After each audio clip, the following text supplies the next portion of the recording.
thank you so much for coming out tonight. We are going to have a really interesting program, I think. And we'll introduce our speakers a little bit later, but I would really like for any guests to stand up and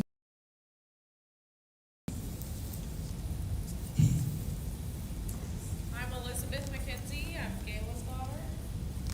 thank you. Welcome. Gayla? I am Gayla McKenzie. I'm a state representative right now for the Gravette Bella Vista area and state senate candidate for District 35. We're so glad you're here. Thank you. I guess I should introduce myself. I never do that, and I keep forgetting. My name's Caroline Geer, and this is my second year as president with my wonderful board, who is here. Most of them are here. So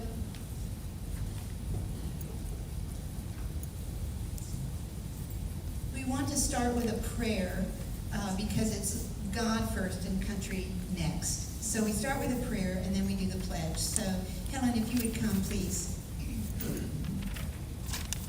If you all will stand, please, for the prayer. O God, our Heavenly Father, maker of heaven and earth, hallowed be your name. Please be with us this evening, Lord, as we conduct this meeting. Strengthen us all and help us, give us understanding and wisdom. Lord, we just need your direction in this time of choosing the people that are to represent us, and we want the people that will listen to us and that know that have had some experience. I pray you'll bless this time together in Jesus' name. Amen.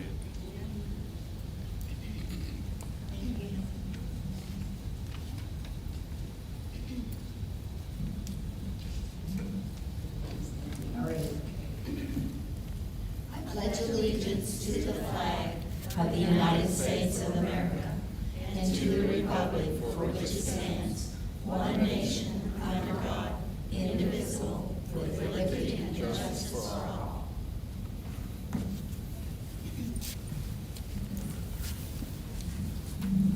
You may not know it, but there is a pledge for the Arkansas flag. We just haven't found a flag to pledge to yet. So, okay. We always give a prize for the correct answer to the prize question, and it's based on the newsletter.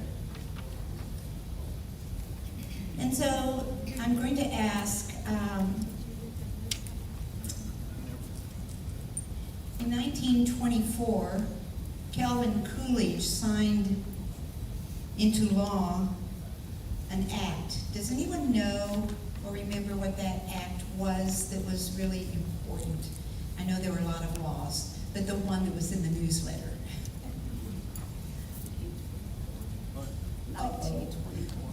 The audio girls promised me that they were going to study the newsletter, but they're not here, or they would probably get the answer right. Okay. It was the Indian Citizenship Act, which marked the end of a long debate and struggle at a federal level over full birthright citizenship for American Indians. So I thought that was pretty important.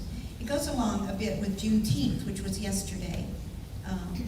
Does anyone know why it's called Juneteenth? It's another question.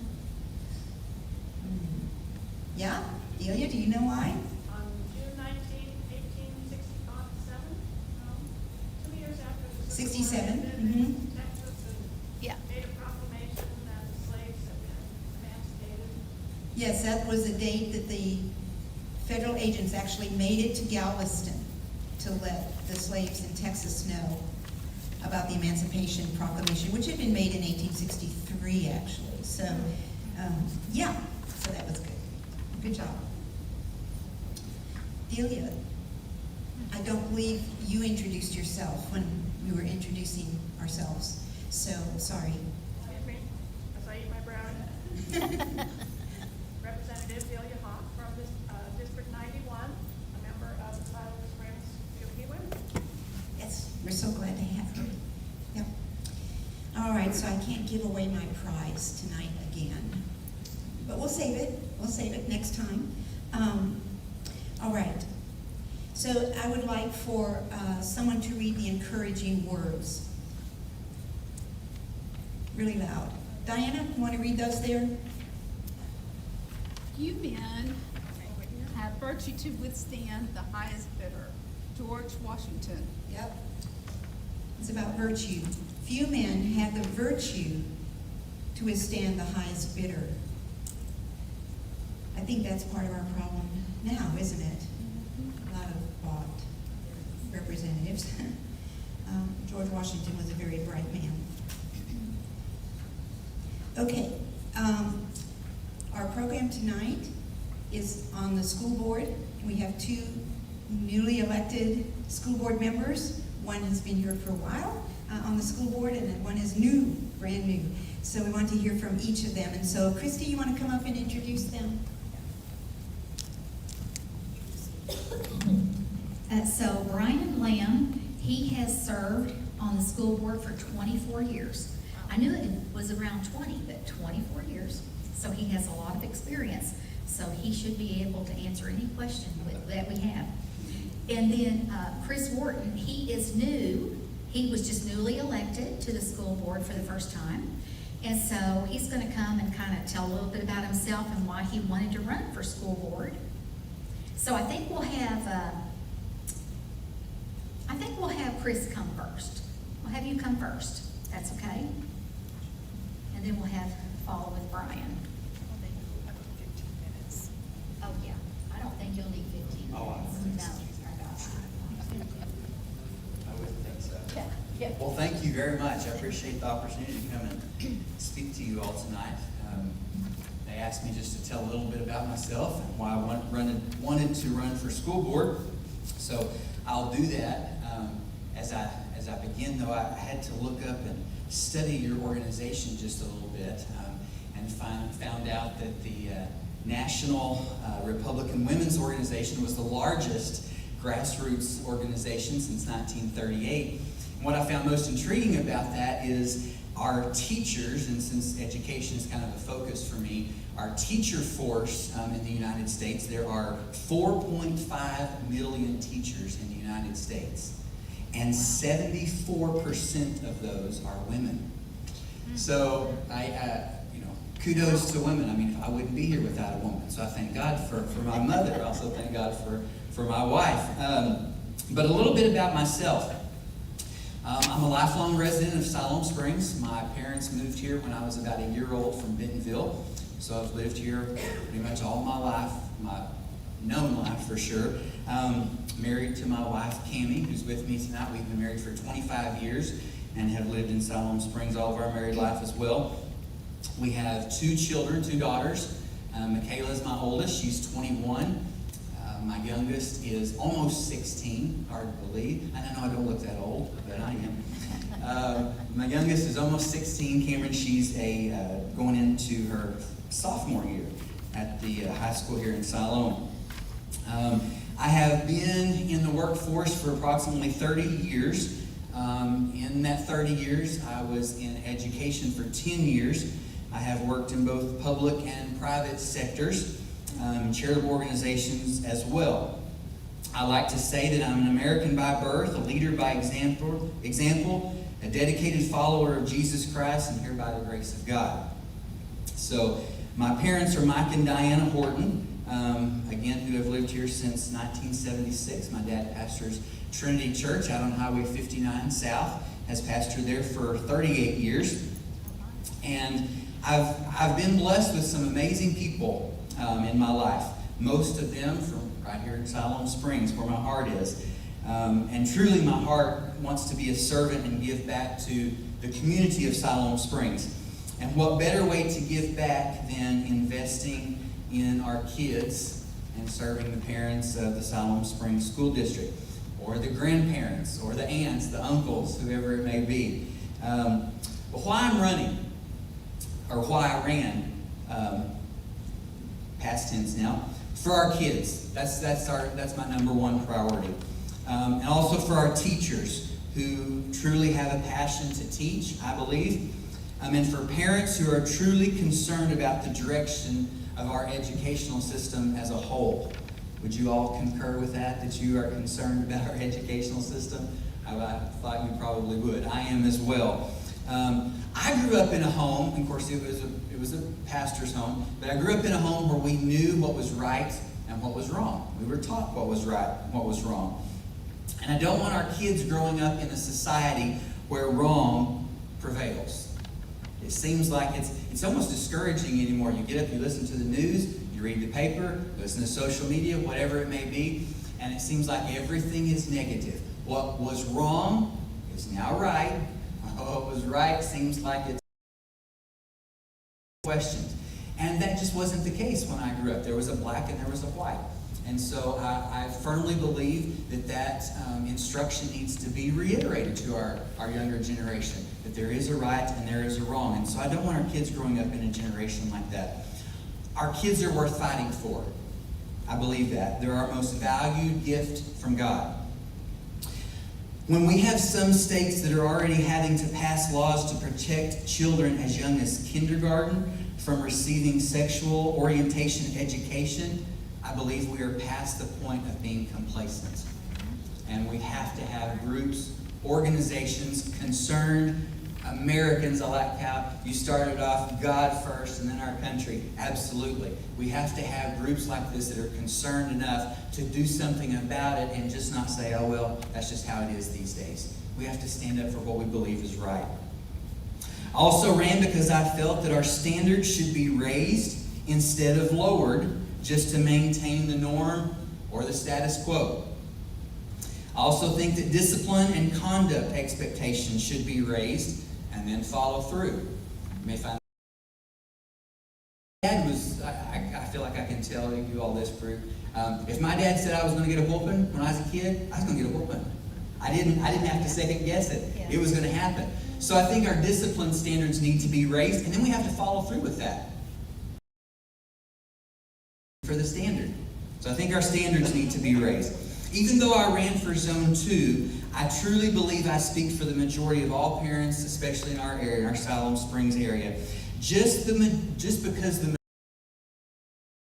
4 and under have no idea that the capital of Arkansas is Little Rock, doesn't mean that that has to be okay for Siloam-Springs. That's where my heart is here. So even though that's a real statistic, that the majority of 4th grade and under have no idea that Little Rock is the capital of Arkansas, basics as well. And it doesn't mean that we should be okay with that here in Siloam-Springs. So again, that's my focus. Siloam-Springs, our kids, our community.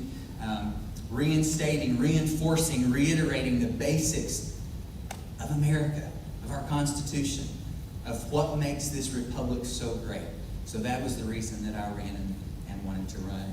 And thankfully, but I firmly believe that God puts people into position who He wants in position. So if you're a believer in the Scripture, Scripture says that, so I believe that. So I believe just by the grace of God that I am where I am today, and I'm going to do my best to give it not just 100%, but 110%. And also, of course, I know Delia a little bit more, but also believe that as elected leaders, we should be held accountable to those who vote us into office. And I'm perfectly happy with accountability. I want to be responsible to the voters who put me in office. And that's Did you want me to say your question? Okay, all right. Okay, come on up, Brian.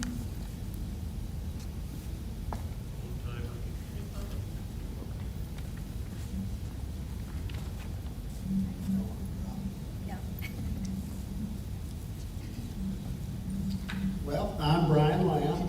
I think most of you know who I am. It's all right, I don't want to sit down. It's been a long day already. I ran for re-election in the school board. Even though I've been on for 24 years, this is my 24th year. I ran because, like Chris, I care for kids. And I just have a deep passion for education and kids. Oh, my wife Debbie, back here.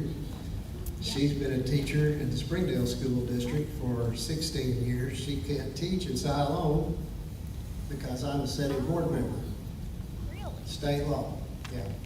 So, but, you know, I just had it in my heart that I still have value to the community and to the school district, and I just felt like that my work wasn't done.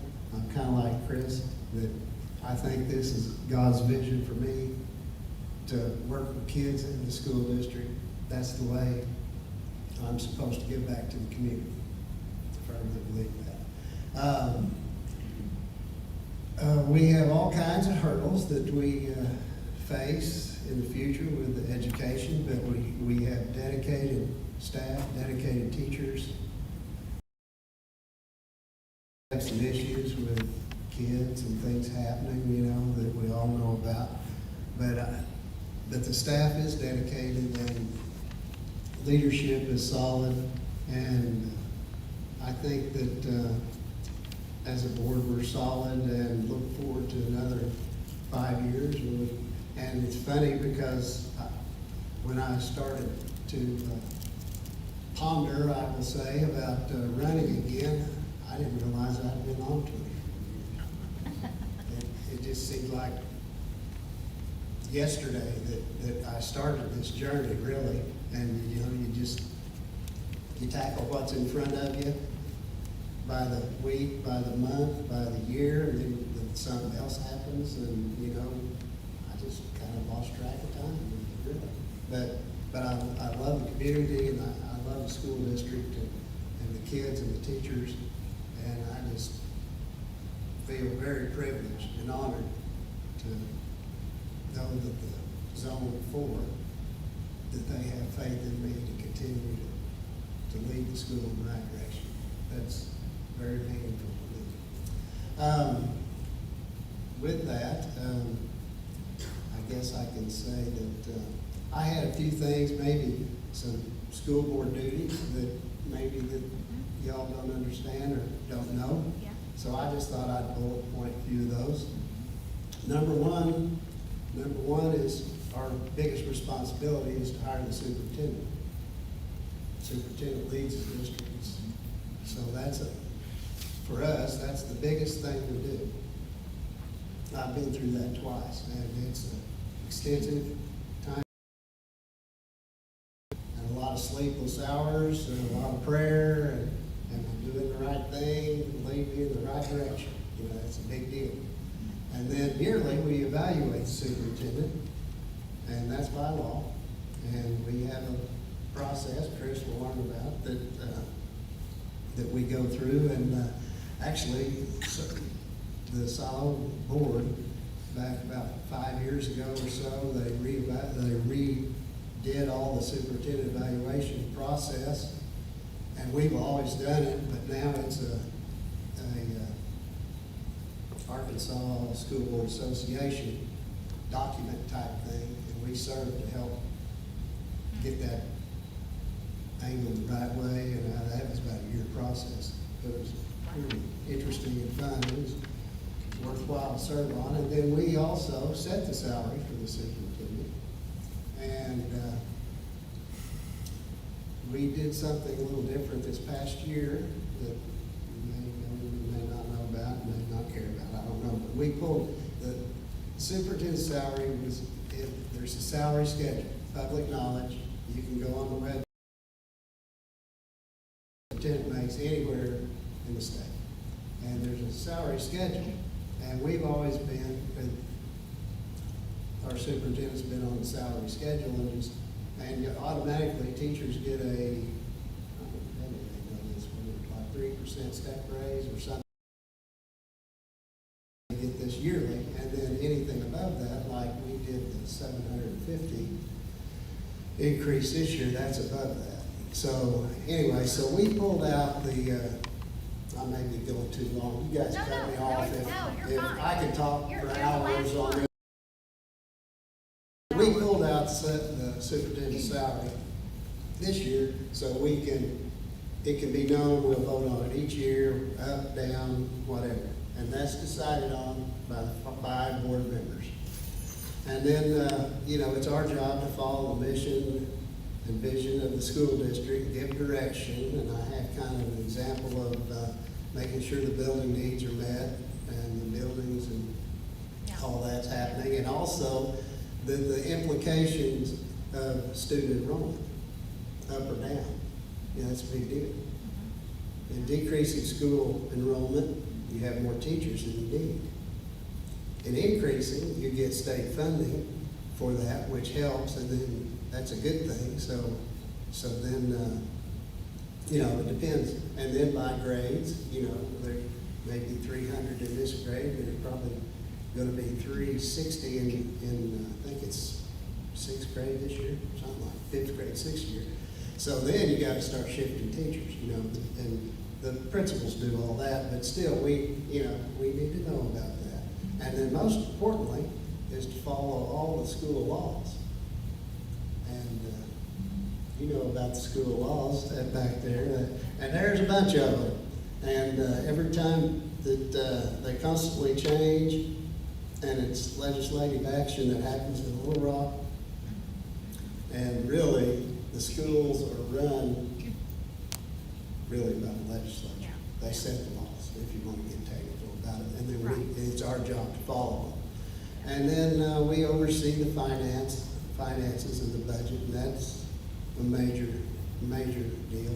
Siloam has about a $39 million budget, and it's our responsibility to make sure that the money is spent in the correct manner, and then that we stay out of physical duress. That's not a good thing. If that happens to a school district, first thing that comes in, the state comes in, appoints a new board, fires a superintendent, fires a board, and then they have a superintendent to step in, and then a new board.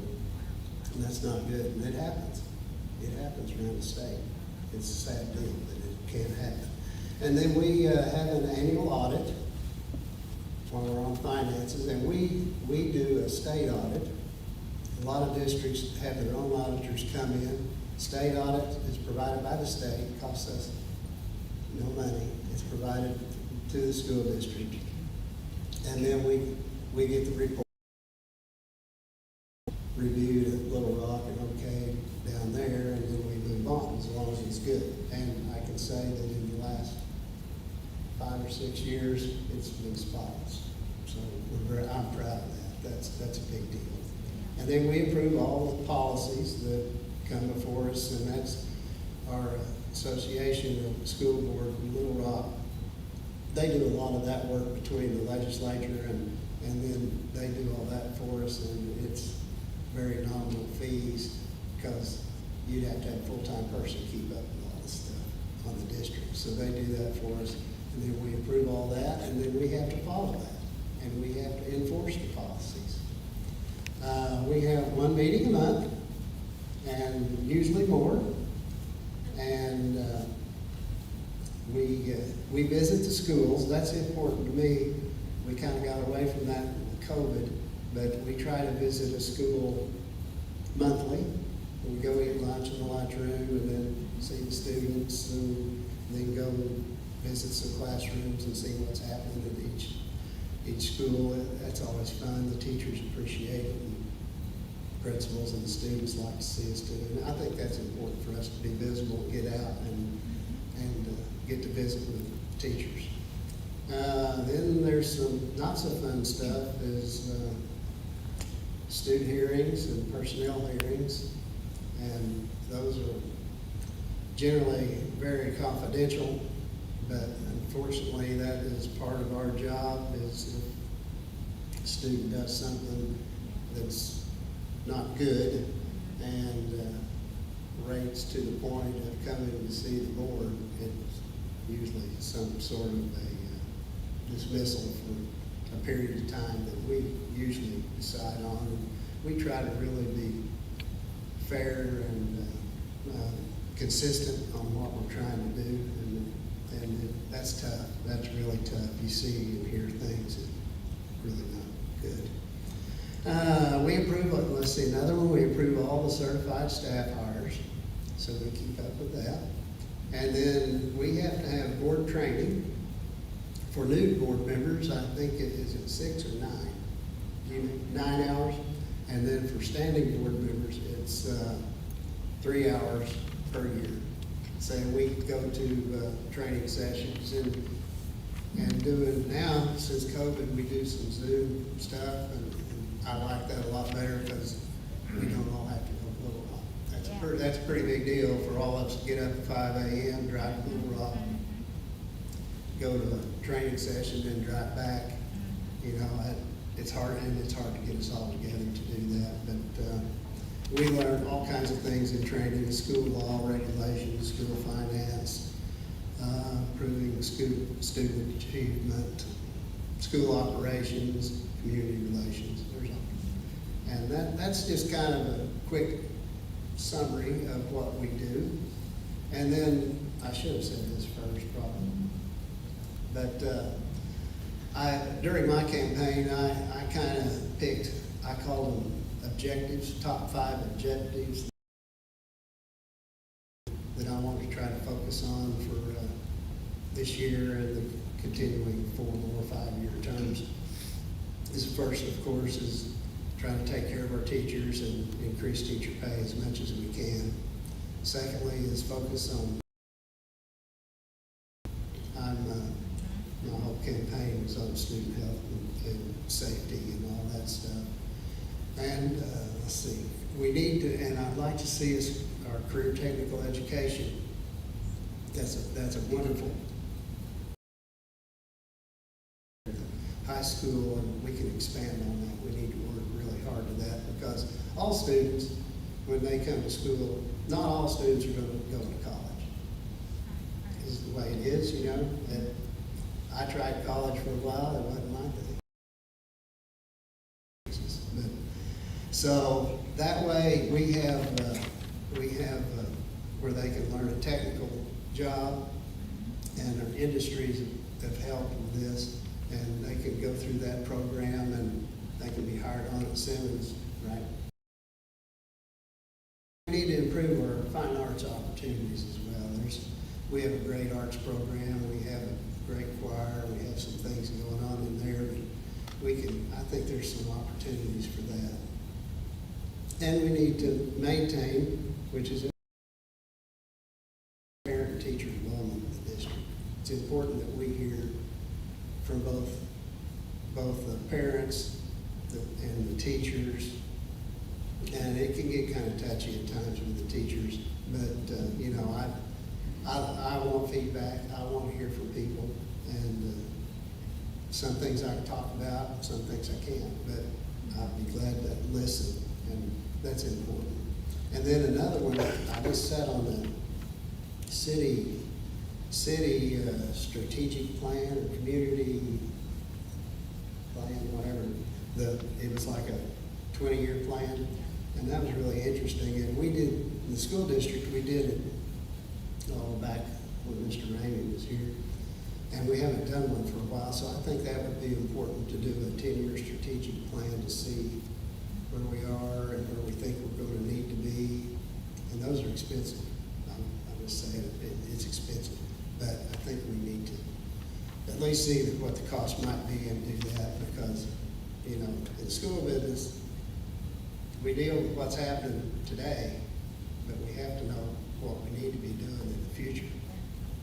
And we have to plan for it, whether it's new elementary or a new wing at Allen, or, you know, you can't just snap your fingers and that happen. It's a big process.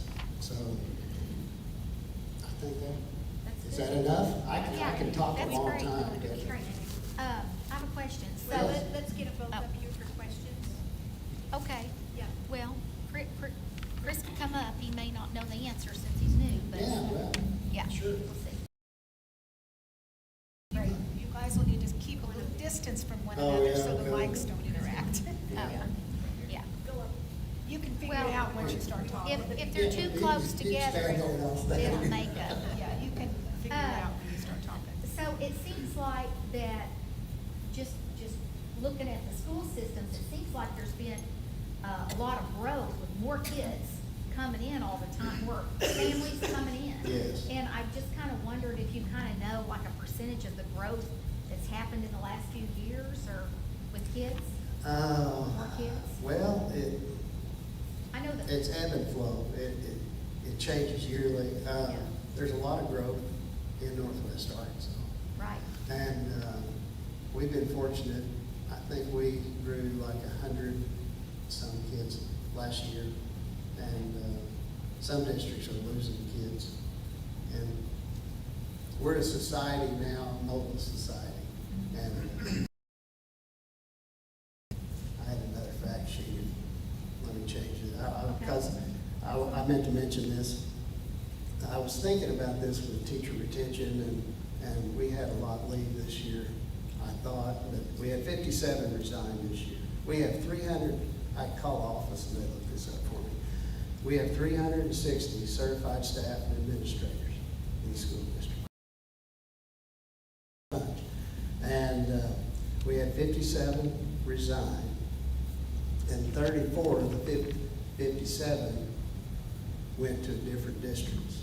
So that was 60%. The others retired or whatever. I wanted to know, because this has come up in the campaigns and stuff, and I wanted to know about this, that how many teachers actually live out of the district? For us, and for me, back when I was in school, in high school, the teachers lived in town, they went to church in town, and everybody, we were just kind of a community. But school business isn't that way anymore. So out of the 360, there's 138 that live outside the district, and that's 38%. That's quite a bit. So when you think about the teachers when they're leaving, the 34 that are leaving, I wanted to make this point that that some teachers are brand new teachers that come in and they just get a job wherever they can find their job. Mm-hmm. And then they go to that district and drive wherever. And then when something opens up closer, they'll move there. Sure. So it's not necessarily that you hear that number and you say, oh my gosh, why are all the teachers leaving? But there's a magnitude of things that go through that. So, okay. One thing I know is every time I have to pick up one of my grandkids, lines are getting longer and longer, and I'm like, oh my goodness, this is crazy. So I know there's a lot of kids being picked up. Yeah. It's crazy. Yeah. You hear stuff all the time on the national news, people coming on talking about all these horrible books that are in the school libraries, and they're shocking. Yeah.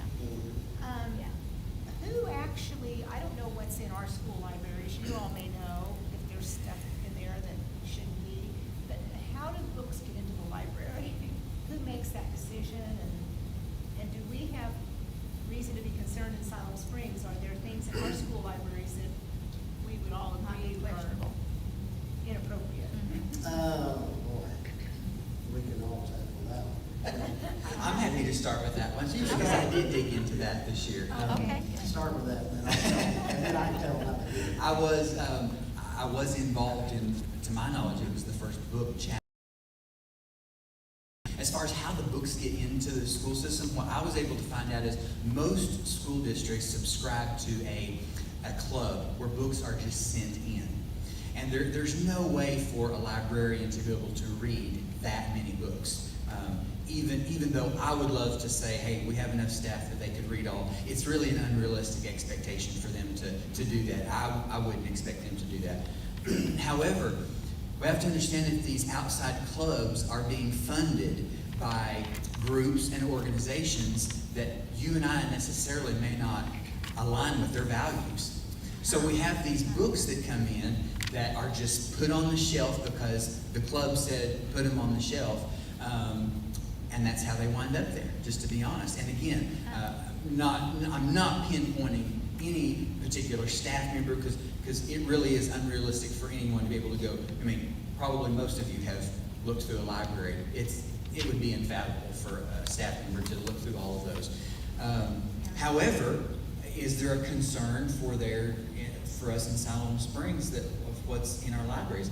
Yes, because the same books that Little Rock or Tulsa or whatever, they get their books from the same type clubs that we get our books from.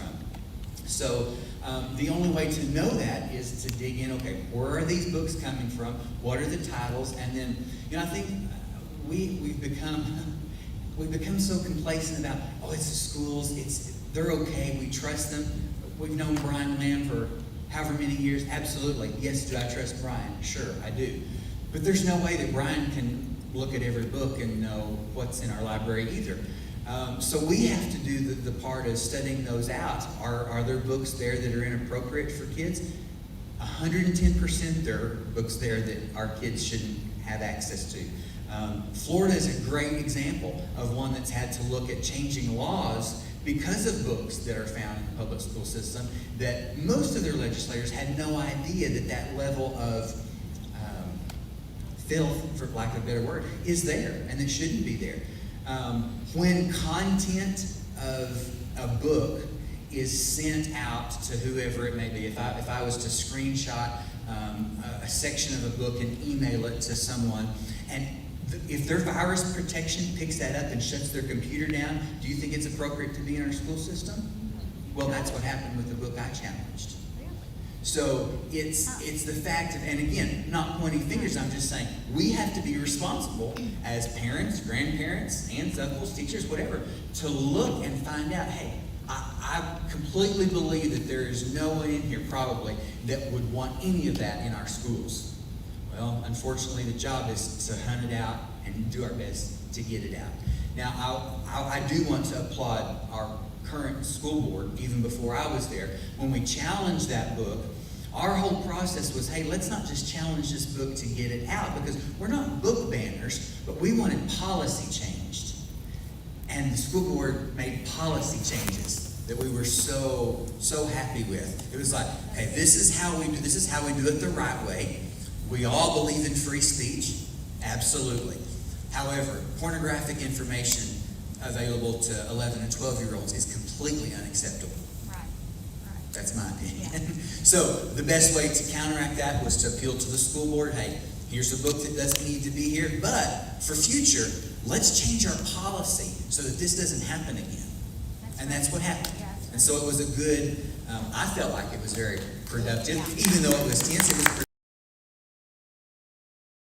Well, did you see where Pizza Hut was having a summer reading program, and they had a book out about a boy who was dressing up in drag to be like a big giant wig to be a girl, and how,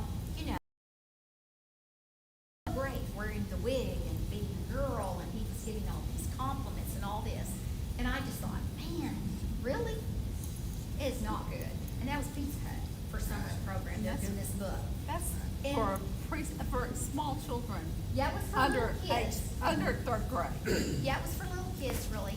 And so that's one thing I'm concerned about, and I think Sure. most of us are that are here, because we're conservative people. Sure. Is like, we don't want those kind of books pushed in the Right. public school system, but. Absolutely. Well, I think we may not have fixed completely, but we were working that way. Yeah, right. We're working And that I'm way. glad to hear that. Yeah. What you're saying is that grandparents and parents, when they find a book like that, they should Yeah. report it Mhm. to you or to our school board, or? As far, and Brian can correct me if I'm wrong here, as far as Siloam schools, the first thing you should do is report it to the librarian.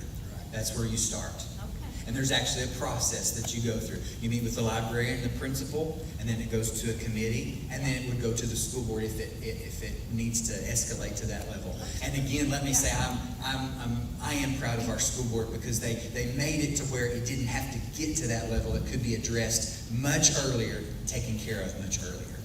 At Right. the librarian level. Okay. Right. Librarian and principal. Yeah. Yeah. Yep. Any other questions? How were you made aware, since you weren't on the board, how were you made aware of the situation? So I have several email, legislative that I know is coming up in other states. I mean, we can look at, to be completely transparent, you look at Bentonville, what they're dealing with. If Siloam's not dealing with it, we will. So that's where I got my information. I knew that this book was already challenged in another district, and then I began to get more lists, and in our public schools right now, and then you can appeal through the librarian and but that's how I found out about it. Yes, ma'am. Ryan? Yes. Of the 24 years, you mentioned you get a lot of demands from Little Rock, but how have they changed and how much do you get out of D.C.? Out of Washington? Yes. It's all state. All state. Well, it is and it isn't, but there's some things that come now. There are federal monies that flow through the state to us. As far as really the laws, it's state. Unless I may be wrong, but that's the way would you say it is? We're a lot of the problem, I would agree, yes. We have a lot of Little Rock. Yeah, has a lot yeah, of it's that. mainly schools are run by the states. And The what way. have you seen change in the 24 years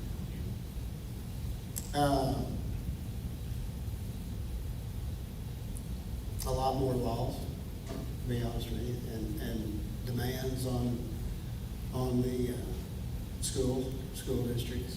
That the old cliche used to be unfunded. It was always unfunded mandates. That's something I'm going to pick on Little Rock, but some legislature, let's say from the east side of the state, decides something, and they get enough people to get the bill, and then it's voted into law, and the school districts across the state have to change something. I can't think of a good example, but so then we change it, but we don't get funding for it, and that kind of bothers me, both sides, but it's for kids and stuff, and it's really the school district, the board's job to figure out how to make all this work and flush out. So I don't expect that when a law's passed in the state, that I don't expect the legislature to say, well, we're going to do this. I don't know. What would be a good example? That we're going to change the books. We're going to change a book in 6th grade where everybody has to learn some sort of math, let's say. So we have to buy new books. Well, that happens. And so, but I don't think that the state should say, they say to change it, but then I don't expect the state to pay for it, because we're getting state money. So that's our job to figure out, well, we have to teach a new way of, new math book. We just have to buy a new math book. Now, that's just kind of my way.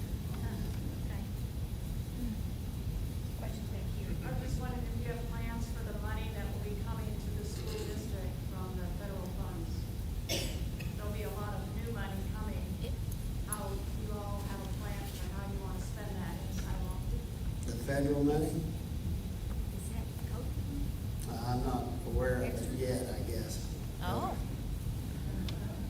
Are we talking about the state money, like the surplus money that came, or is there federal money? I'm not aware of There's it. still federal money out there that will be coming through the state to all the school districts. So, if you're that's something I to didn't- discuss. Huh. Wonder if that was code. Have you heard anything on There that, was a lot Chris? of I Only as a rumor. I did not know that. That's it good. I was true. haven't heard anything substantial No, but I about it just heard yet, about so, Because well, the other money is going to be coming to all schools. I can think of a lot of things we can spend it on. But, one of the best things that we That's a did good thing. with the COVID money, and I said Oh, yeah. this COVID money. before, was that allowed us to get,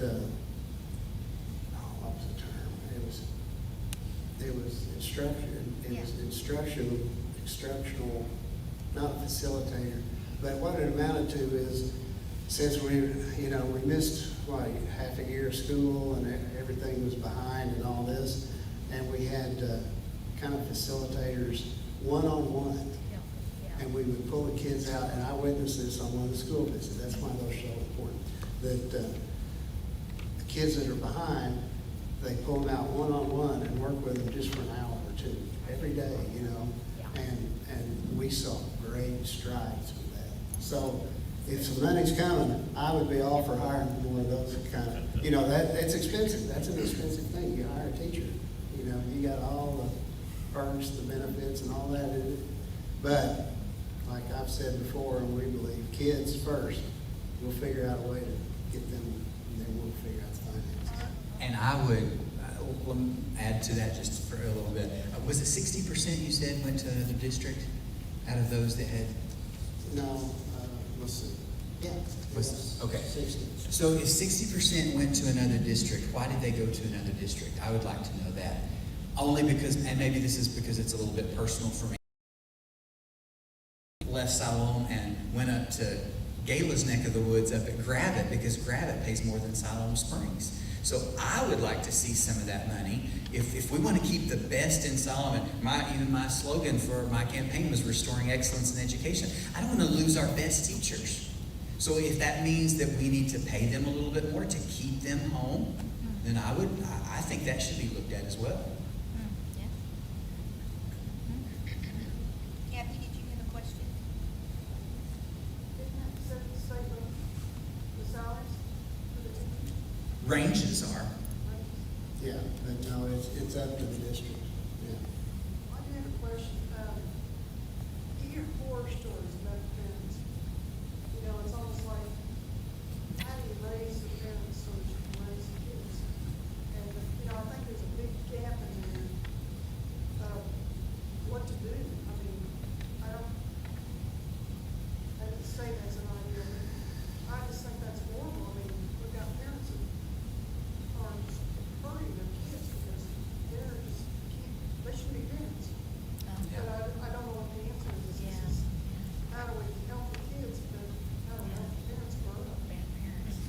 Yeah. That's a tough one when That's tough. when parents are more concerned with letting their kids be on TikTok versus knowing how to read a TikTok on their hand. That's a tough one, Well, for it's sure. made it worse. It did. Kids got so behind because the parents weren't there for the kids. Yeah. Well, and we're amongst friends, so I'm going to kind of step out here a bit. But tradition, what we grew up in, our society has totally changed. And the traditional family of mom, dad, 2 or 3 kids or whatever it is, or even one child, it's still there, but now we have grandparents raising their siblings, their kids' kids, so you have grandparents raising kids, and we have in Siloam, we have tons of single parents, and then you even have homeless. There's homeless kids in Siloam. And it's just. All this stuff. It's tough. Where it's tough is on teachers. They're the ones having to deal with this stuff. And they're trying to teach kids and have order in the classroom and public education stuff. It's a hard thing. But yet, we say that, but yet it's still the responsibility to teach all kids. The ones that are struggling and the ones that are going to excel. We still teach everything. The ones that non-English speaking kids. We had some concern with the school shootings, Is there any plans of how to protect our children?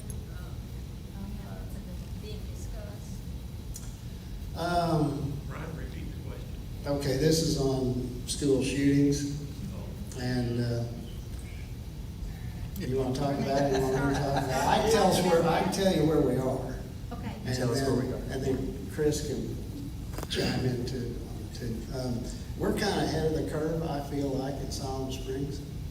We worked on this a few years ago, that, we have the airlock systems in all buildings now, meaning that somebody comes to the school, they push a button, and the person in the office has to let them in, then they can't go into the school, they have to go to the office. Okay. And so that's security measure number one. And then we have, it's not bulletproof glass, but it's some kind of coating on all the windows in the offices and the airlock systems that supposedly if a bullet hits it, it not necessarily stop it, but it does something. Yeah. I'm not, it won't just go flying through like a normal glass. It kind of shatters, stops it some way. And then when we built the high school, back 10 years ago, all of our doors are wooden doors, and they have little windows. If you ever paid attention to it, and they all have the metal in between the double pane, and that was for safety. And then all doors in all the schools, classrooms, lock. And then all the front doors and the side doors, any door in the district, you have to have a fob to get into the entry. Now, I'm not gonna say that there's not a door open in the school. That's that's not realistic. There's a door open somewhere, because you have so many doors. Yeah. But we're working on that, and then, we're gonna have did you get the email about the safety thing in a week or so? That we do this yearly, that the assistant superintendent, maybe the superintendent will go this year, I'm not sure. Police and the SRO officers, they do a tour every summer before school starts and make sure that things look right, and we're trying. What about if there's some teachers that want to carry a concealed weapon? What about teachers being armed, some of them? I think that's a great idea. Why not? Yeah, give me that. I'll finish it off. No, it's okay. Well, can I answer it both ways? I have a question as well, because I'm trying to think of the program. I want to say it was called the DOG program, but this was before the days of SROs or school resource officers. But when I was in school, we had dads that volunteered that come to the school. In my particular zone, which is zone 2, I was able to make contact with almost 900 of my constituents in zone 2. And out of those, there were dozens and dozens of dads and grandpas that were very interested in, hey, I'm available this day of the week, or from noon to 3. I would love to revisit that program to where, sometimes just a presence of a male figure, whether it be a retired, someone from the U.S. Armed Forces, whatever it may be, just that presence there, a lot of times acts as a huge deterrent. I would love to revisit something like that to see what that might look like. As far as arming teachers, I mean, ones that want to be, ones that would like to do it, not making them, but, like in my church, we have 5 people every Sunday that we don't even know who they are, but they're there, and they want those doors. Right. Because it's important nowadays. Right. Our church the church I attend is the same way as well. So why not? They need to have more of that in schools, I think. And we may have to appeal to Nelly and Gayla more when it comes to that. I'm not sure. That's a They have to tough prove one. that. Would that go through state Would you have to prove that? to arm teachers? State legislature approve it? Legislature would have to approve it on teachers. I think as well. I think so. Before we go past that, I'm kind of different on that. I'm not for that. I'm not for that. The teachers teachers are teachers, and teachers are trained to educate. And I think they have so many responsibilities already that dealing with all this stuff while we were talking about, that behavior issues, no parents and this, that, and the others, I think putting that extra level is scary, even though they say, yeah, I want to do it. But what might happen? And then if you have a weapon in the school, that has to be secured. It has to be secured, because it's, you know, that's even worse. It's on them. Yeah, that's even worse. What's going to stop someone to come, some kid come over and grab that thing and just start it? You know, that could happen. That's what scares me about it. I'm back and forth on it. I think if there's a way that we could secure a weapon in the classroom and nobody know where it is except the teacher, maybe I can go into that, you know, maybe something like that. But as far as teachers, it's just to me, it's too scary. Well, what about like my son-in-law Donovan, he said, then I'm willing to, he's been talking to several people in town, and the Lucians in second grade, and he said, I'd volunteer to be up there for, you know, like, they could do half a days, you know, and pick, he's an eight. You mean armed, that armed? Yeah, armed. That's state law, you can't have. Having some dads up there, just the presence of them, You and can't they're have armed. You can't have armed people. Yeah, you can't have armed, not other than officers. And that may be something that has, you know, that may be something. But I did ask about that, and that's right. I think You there can't are have some people. schools that are doing that in Arkansas, actually. Probably. I think maybe. they can't have armed teachers. I believe you do have that. No, armed citizens. Okay, well, I thought you said Volunteers. teachers, Yeah, yeah. but now teachers, yeah, that's They happening. can't do some, that, yeah. But I'm not there yet. Just that's me personally. Now, you know, Yeah. there's 5 members to the board. So, Yeah. I think it's a good conversation. Yeah, yeah, maybe we a need lot to of talk. vote on that. Well, there's- Yeah. Out Yeah. to the vote, people vote. Right, and again, you know, depending on, you know, what state would say, you know, like you referenced your church, I'll reference mine as well. You know, I believe it's 4 at ours. It's not just concealed carry training. They go through extensive training. So I would only be in favor of that if we're not talking about just concealed. I think a board should have to approve these people, and they have to go through extensive training. And I don't know that I would ever be okay with any teacher who just wanted to carry. I don't think I would. Yeah, they'd have to be trained. Right, Maybe right. been through training, Yeah. like myself. You have a question back here? Brian, I kind of put myself in a situation, if I was a teacher and the worst happened that has happened, and I had my concealed carry permit, the school didn't let me do it, and I wasn't able to defend my students, it'd be I'd cry for days. I mean, it would really be emotionally hard if that happened and you were a teacher. You could have a gun everywhere else. Defend your students would be a tough deal, just as part of the conversation. Yeah, well, you know, and we have training at every school, and like I mentioned earlier, that the doors all lock the doors, and there's training of where you need to get away from the doors and the windows, and where the kids are supposed to hunker and hide. You know, every situation happens, so I'm not gonna say that's fail-safe, but, you know, if somebody's in there with an AR, just open it up, you know, what's gonna happen. I think it goes back to what you said. It goes back to the parents. I mean, when I was in school, most boys went to school with guns in the back of their truck, in the window. I mean, that's just how it was. We carried pocket knives to school. None of this was ever thought of. You know why? Because if I pulled it out when I wasn't supposed to, I was going to have my backside tanned real good.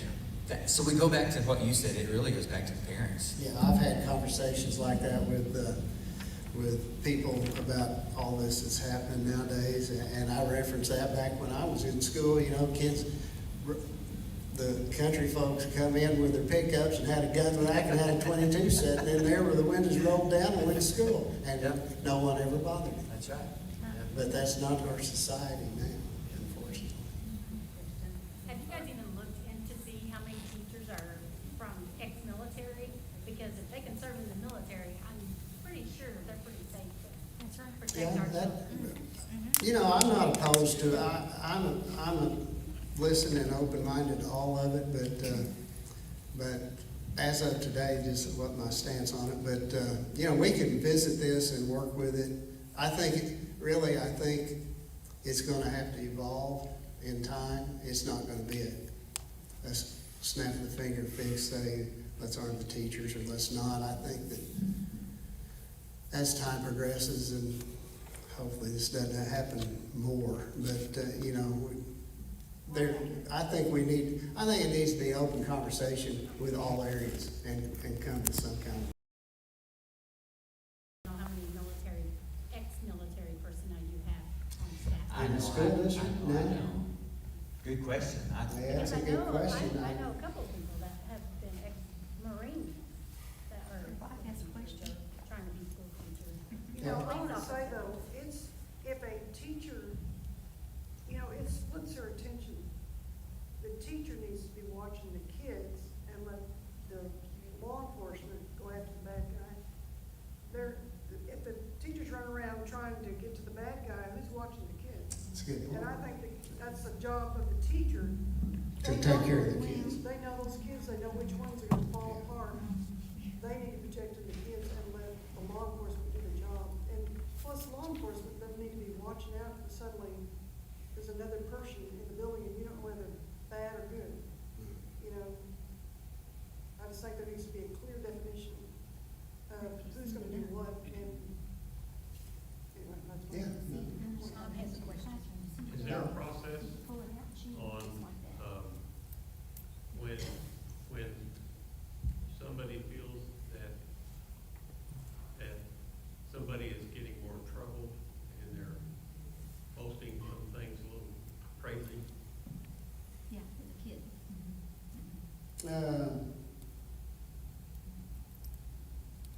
Yes, Good. I'll just say yes. I'm not into it deep enough to really know the steps. I can find out, but I know that, well, from conversations with my wife, who's a teacher, that, you know, they're trained to spot that. The principal, was that? Generally, Counselor or the SRO? counselor, SROs, whatever, yeah, there's a process. There is a process. So are you talking about students or teachers? Yeah. So here, for me, this is where I see a challenge. Yes, teachers, Brian's right, there is a process for that. Students, however, yes, they have a process too. Students won't do it. That's the biggest challenge with them. Students don't want to be the one to call out someone.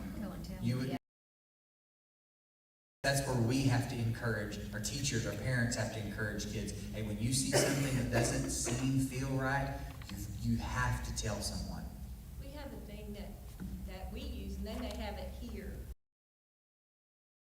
Say something with a QR code, and kids would automatically click it. It would go to the SRO officer, it would automatically. It was where no one knew who said what. That's great. So, That's cool.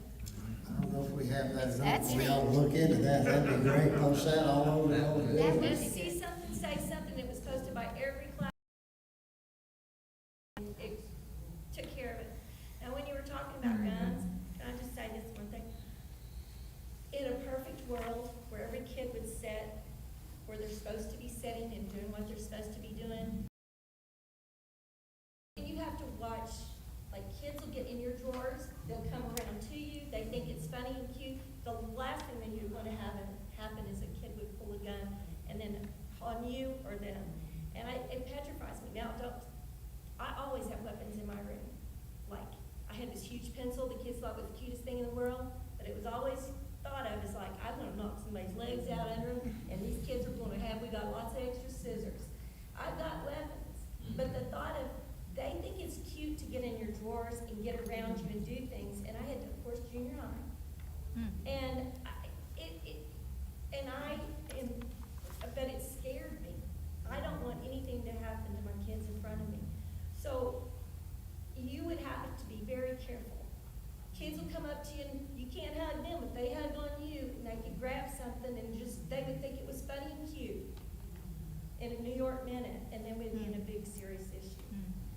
But, so those are things when you're talking about the guns, in a perfect world where you knew there was distance and you could do that, but there's always things that we in your room that you don't even think are weapons, and you start looking around, absolutely there's weapons. And I used to have 2 doors to my rooms, and I always thought, well, how am I gonna handle that? And there was always a protocol in my mind how we were gonna do it. And I'm sure our teachers think like that. But the kids today, it's just not that easy. I guess, it's none of my business on that. Give up 2 cents.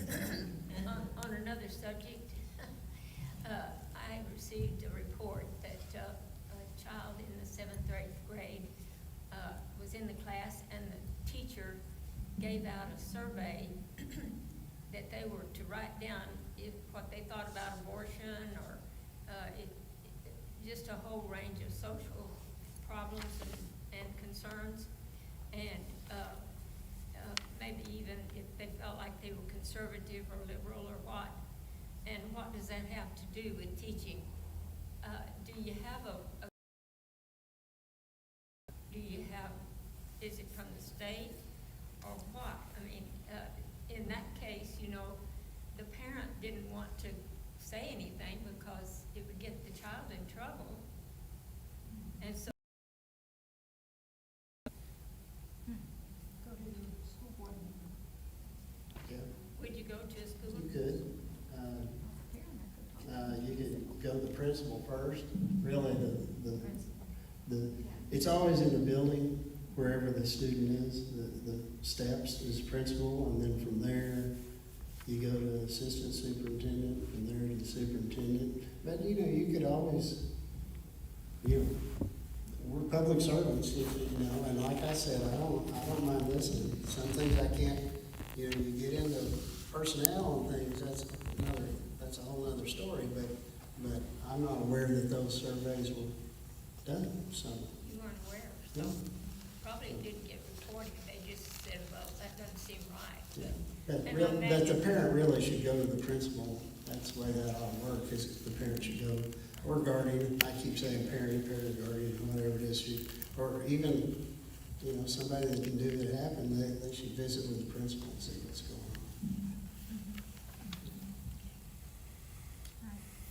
I have a question about textbooks.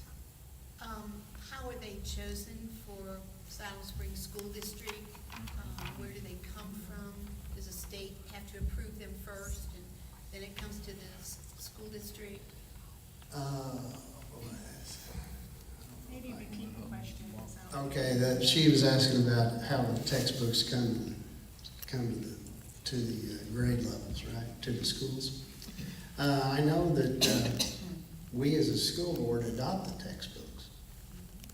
That's our responsibility to adopt it, like let's say, a new math book. Do you read them? No, well, we can look through them, yes. We can get copies, but within the school, within the building, they have a committee of teachers, and then administrators sit on that, and I'm not sure if it comes from state down, to be honest with you. I think the state has their hands in a lot of the subject matter, will give you like 3, which I 3. It's like 3 or 4 that Yes. you choose from, or So the something. state's probably too much involved, but I think Yeah. we send out. I think that's right. I think it's like you have a choice between 3 or so, and then it's decided which one's best. That the teachers, really, the teachers are the ones deciding which book to use. The school board has to say okay or no on curriculum. Yeah. Because curriculum is something that I want to focus on.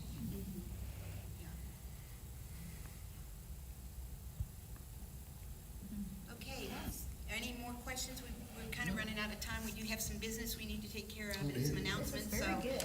Very good. Thank you so much. Yeah, very good. Thank you. Very informative. Yeah, thank you so much. Good. Yes. Thanks Yeah, for inviting thanks for me. coming. You bet.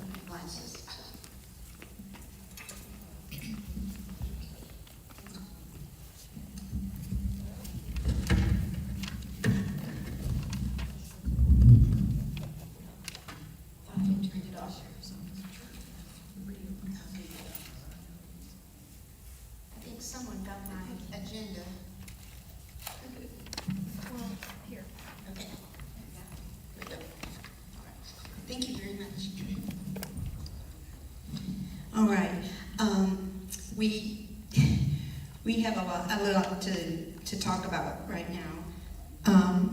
The treasurer's report was emailed to everyone, and so are there any corrections to that report? Did you see it? Okay, may I have a motion to accept it? Okay, thank you, and a second. All right, all in favor say aye. Aye. All right, motion passes. I don't believe we have, we were kind of in a disarray without our secretary, so I apologize for that. Tomorrow is the last day to vote, so if you have not yet voted, Senate District 35 runoff race, please do that. How many of you have voted already? Rachel? So most of you already voted. Okay, great.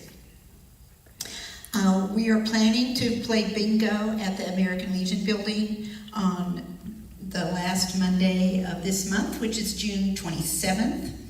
There will be prizes, so I hope you will come. If you would plan to buy supper there, that will help the Legion Auxiliary. So we want to do that to support the American Legion. The silent auction last month raised some good money for our candidates in the November elections, so the board will be deciding, we'll vote on that in August, where we want to place those funds. So we'll look at the races and see where it might help the most. There's a big thing coming up, 8th, which is a Tuesday night, I believe. You'll have to look that up. But on June 28th, the county convention is really important. If you want to be a member of the Benton County Republican Committee, which is separate, totally separate from the Republican women, then you are elected as a member of the committee. You have to apply for that. It's not hard. But you would want to show up on June 28th for that convention. And at that convention, they'll be choosing, and you don't have to be a member to be a delegate to the state convention. So if you want to be a delegate to the state convention, you want to show up on June 28th. They're going to elect 79 delegates were allowed in Benton County. So it's really a big thing. If you want to carpool to that meeting, just call. There's a phone number. My phone number is on here under announcements. We're also trying to identify members that have children who are graduating, who have graduated from high school or from college this year. We would like to give them a scholarship from the Siloam-Springs Republican Women. So if you have not told your telephone tree contact person, then please do that, because we would like to do that before the, probably in August. So we don't meet in July. We're going to hopefully all see everyone at the July 2nd Independence Day celebration. It'll be musical. It will be at 2 separate times, 9:30 to 11:30 in the morning at the Memorial Amphitheater here in Siloam. And it will also be at 7 at night. And I'm assuming it goes till about 9 or 10. At the early one, though, in the morning, we're going to have a table where you can write notes to active service members. And if you have someone in your family who's an active duty service member, or would like to have those names and addresses to be able to send cards. Or in the reserves, too. In the reserves also. Right, that would be, yes, in the reserves. Or reserves, Yeah, active reserves or veterans. Okay, now we come to a big deal. We're required to report volunteer hours. In the past, we've been doing it every 2 years, which is really hard to think back over 2 years about where you volunteered and how many hours. So they've broken it down now. The National Federation of Republican Women want to report 6 months, but we're behind already. we've had 1 year go by. So they want a report for June of 2021, a year ago, to December of 2021. So add up those hours. And then they want January of 2022 to this June. So 2 separate reports. And we'll be collecting those hours. There's an FRW on the back of the sheet. If you have any questions, just call us. We may not know the answer, but we know who to ask. So we will get that answer for you. So please read through there. They are very generous. They want you to round up hours. They want you to estimate. If you can't, if you're wondering whether this hour counts or not, count it is what they say. So there's a lot of fluff in there and a lot of, yeah. So anyway, do your best to remember what you did. Your driving time counts, 2 meetings, and of course your attendance at the meeting or any campaign hours, any calling that you did. Delia is a member of our club, so she's going to have lots of hours, so we like that. And yeah, so Lisa, you probably will have some hours in your campaign as well, and I apologize, I did not introduce you before. Lisa Rissler is a city board member, so we're so glad to have her here too. All right. I also wanted to alert you that you candidates up until November, and you need to be really careful about who published whatever you get.